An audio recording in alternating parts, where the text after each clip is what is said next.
All right, in the next section here, we talked previously about inscribed angles, and we're going to kind of expand on that in this section where we talk about some different types of angle relationships within circles. So we've already talked about central angles, we've talked about inscribed angles, and then we're going to introduce a couple more here in today's lesson.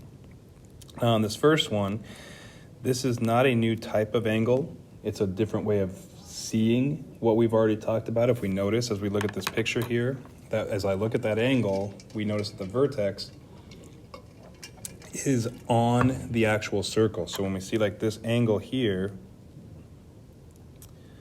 okay, so if we see this angle here, the vertex A is on the edge of the circle. And so this type of angle, when we have a tangent and a chord within our picture here, so here's my chord AB, and then here's my tangent line through point A, we create these angles where the vertex is on the edge. And anytime our vertex is on the edge, we know that the angle itself is half as big as the arc. And so that's where these two statements come from. So angle 1 is half the size of its arc, AB, and angle 2 is half the size of its arc, ACB. And so as we're looking at this, kind of like what we did before, if they tell me arc AB is 100 degrees, then the angle that goes with it, 1, would have to be half that size, or 50. Now that means on the other side, if this angle 1 is 50, angle 2 would have to be 130 because they add up to 180. And then if I have 130 degrees for my angle, I have to double it, and that means the arc would have to be 260. And so it's just like what we did with before, it's just a little bit different way of looking at it. It's just that the angle is always half as big as the arc. And so if we look at a couple examples here, in this first example here, it says the measure of angle 1 is what we're looking for. And so we notice we have our tangent line, we have our chord, and it creates angle 1 here that they've labeled. So that means when I look at the arc measure, in this case they told me the arc measure was 210 degrees. If I cut that in half, the measure of angle 1 would have to be 105 degrees. And so something like that, it's just as simple as that. So the arc is always twice as big as the angle. Now as we're looking at the next example, same type of deal. We have the tangent line M, we have chord TR, we see that the vertex is on the circle, and so they're wanting RST, and if I trace those letters, RST would be this arc right here. And so if I take my angle, 98, and double it, I get 196, which is going to be my arc measure that they're asking for. So the angle is always the arc is always twice as big as the angle. Now with something like this, they might also do something like, if I erase what we already did here, and I cross out this, there might be times where they ask us to find the measure of arc RT, for instance. Well, RT is this arc over here. Now I have two different ways of finding that particular arc. Right where T is, I notice that I have a linear pair of angles. So if that angle is 98, then my other angle on the other side would have to be 82. Those two angles always add up to 180. And then I could double that, and if I take 82 times 2, I'm going to get 164 for my arc measure, and so I could get my answer that way. The other thing I could have done is we already found the arc measure on the other side, 196 degrees. And then there's only two arcs in the entire picture. So if I take 360 minus 196, then I get 164 just like we found anyway. So I got a couple different options there where I can use the linear pair, or I can use the fact that the arcs have to add to 360 and I find my missing piece either way. Now, the other two types of angles, so that wasn't really a new type of angle. The other two types of angles are going to be the ones where we intersect inside the circle, not at the center, just inside the circle somewhere, and then also when we intersect outside the circle. So we've got intersecting on the circle, that's our inscribed angle. We already talked about those. The two that we're going to introduce now are going to be these two here. And so the first one we're going to talk about is on the inside. And so if we have an angle inside the circle, then each angle formed is 1/2 the sum. So we're going to add the arc in front, and the arc in back. So basically we're going to pick an angle, we're going to go forwards and backwards from it. So in our statements down here, the measure of angle 1, so here's angle 1 right here. If I take the arc in front, that's DC, and I take the arc behind it, which would be AB, when I add those two arcs together, I cut them in half, and that tells me the angle measure. Or, as we're looking at the same picture here, if I look at angle 2, so on angle 2, I have the arc in front, which is BC, plus the arc in back, which is AD, and if I add those two arcs together and then cut it in half, I get the measure of angle 2. So it's basically front plus back divided by 2.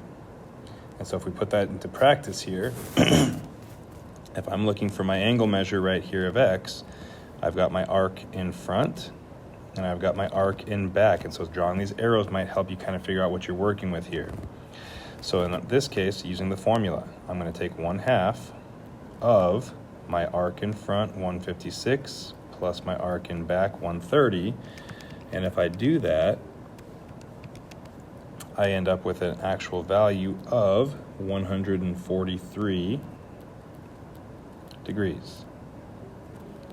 So my missing angle measure would be 143 degrees. Now in the second example here, it's a little bit trickier because if we're looking at this, we have this arc up top and this arc below, which means we would need one of these two angles here on the top and bottom. And so what they're telling us is that the angle on the right here is 102 degrees. So if I were to use a linear pair, that means I would have the angle on the bottom here. So if I take 180 minus 102, I get 78 degrees. And so arc in front plus arc behind. So I'm going to take 78 degrees, that's my angle measure, is 1/2. The arc in front was 95, plus the arc behind was y. And now I want to solve this equation. Now the easiest way to do that is go ahead and take both sides and multiply by 2. So I'm going to take this whole equation and multiply by 2. So 78 times 2 is 156. And then this 2 cancels the 1/2. That's the whole purpose of multiplying by 2. So I get 156 on the left. I cancel the 1/2 on the right, and so I'm just left with 95 plus y. And so now if I want to solve, I take 156 minus 95, and y would equal 61 degrees. So when you're doing this, you're just plugging in the values that they give you and solving for whatever's missing. So the angle is half the arc in front plus the arc in back. When the angle is on the outside of the circle, it actually has a similar process where it's going to use the 1/2 idea again. So if my vertex is outside the circle, then the measure of the angle is going to be 1/2 the difference. And so this time we're going to subtract, and it's going to be the two intercepted arcs, meaning like a big and a small. So like if I look at my examples here, this angle 1 opens up on the out, so it's on the outside for the vertex. Now it opens up and hits this small arc first, and then it hits this big arc second. And so if I take the big arc A minus the little arc B and cut it in half, I'm going to get my measure of angle 1. That's just what this at the bottom is saying. BC minus AC times 1/2. And that's the same no matter what the lines look like. So here's another example where we have an angle on the outside. It hits a small arc first, then a big arc second. So I take big minus small divided by 2. In the last one here, same exact idea. Hits a small, then a big. So I take big minus small divided by 2.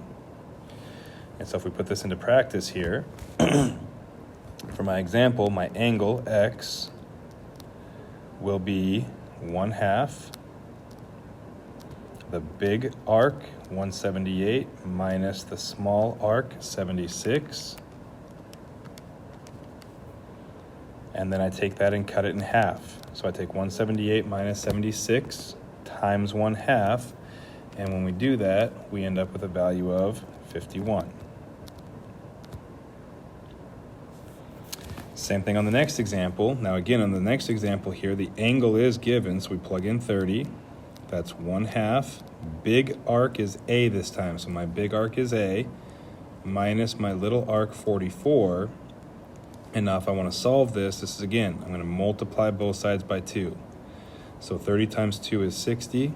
The 2 cancels the 1/2, so it disappears, and I just get A minus 44. And then if I add 44 to both sides, A would be 104 degrees. So when the angle's on the outside, it's big minus little, and then divide by 2. So with that, you should be able to get through the worksheet that you get in class or get off of Google Classroom. Remember to ask questions in class. Make sure to check the answer key as it becomes available to kind of help you with any questions you may have.